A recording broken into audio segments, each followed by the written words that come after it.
India's coronavirus tally continued to surge today after a fresh spike of more than 53,000 new coronavirus cases, the biggest single day rise since October 23rd, taking the country's total tally to more than 1 crore 17 lakh 87,000.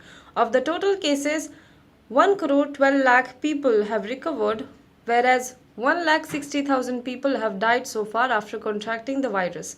India has put a temporary hold on all major exports of AstraZeneca coronavirus shot made by the Serum Institute of India, the world's biggest vaccine maker, to meet the domestic demand as infections rise, two sources told Reuters. The move will also affect supplies to the Gavi WHO backed global COVAX vaccine sharing facility, through which 64 lower income countries are supposed to get doses from the Serum Institute of India, the program's procurement and distributing partner UNICEF said.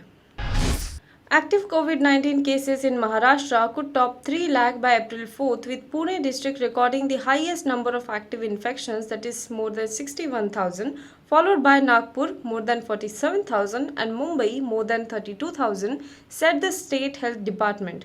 Several districts are likely to face a shortage in treatment facilities.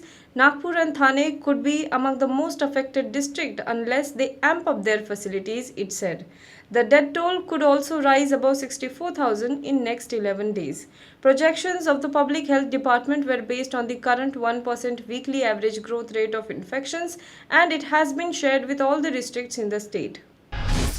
Metro Man E. Sridharan is confident of turning around the Bharatiya Janata Party's fortune in Kerala, predicting that either the party will have a full majority or enough numbers of seats to evolve as a kingmaker in the state. During his campaign trail for Kerala Assembly polls, Sridharan expressed confidence that he is going to win the Palakkad Assembly constituency. I think the BJP has a very good prospect of winning seats in Kerala. It may be an absolute majority, or even it could have accessible number by which they will be the kingmaker, Sridharan said. Sridharan, who was part of Home Minister Amit Shah's roadshow in Marampuza in Palakkad, called the event spectacular, adding that thousands of enthusiastic people turned up for it. I think this will have a tremendous effect on the morale of people who were let off by the Left Democratic Front and the United Democratic Front governments. People will vote for the BJP, he said. Often called the Metro Man, Sridharan underscored that working as a technocrat is different from working as a politician, and added that if he gets elected, he will be very useful for the state.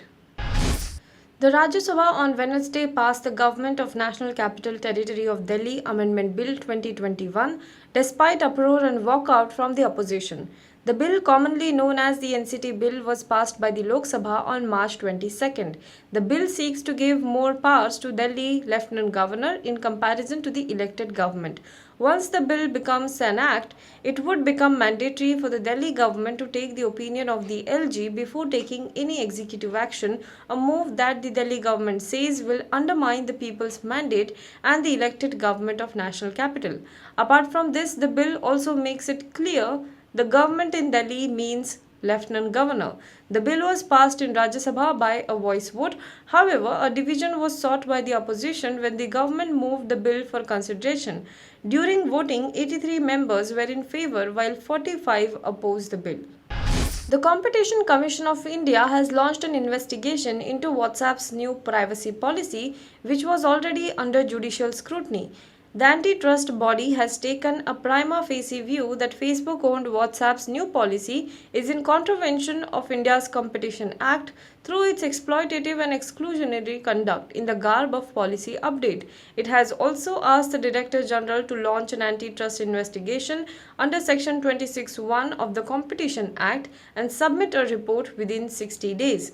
The probe into the instant messaging platform's policies follows not only the increasing scrutiny of the messaging platform's updated terms, but also a series of regulatory measures by Indian authorities against big tech companies.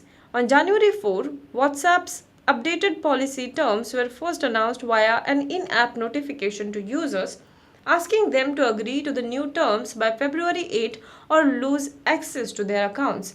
As both users and privacy activists raised the alarm, WhatsApp clarified that the changes were necessary to help businesses through WhatsApp Business. The deadline was later extended till May 15th.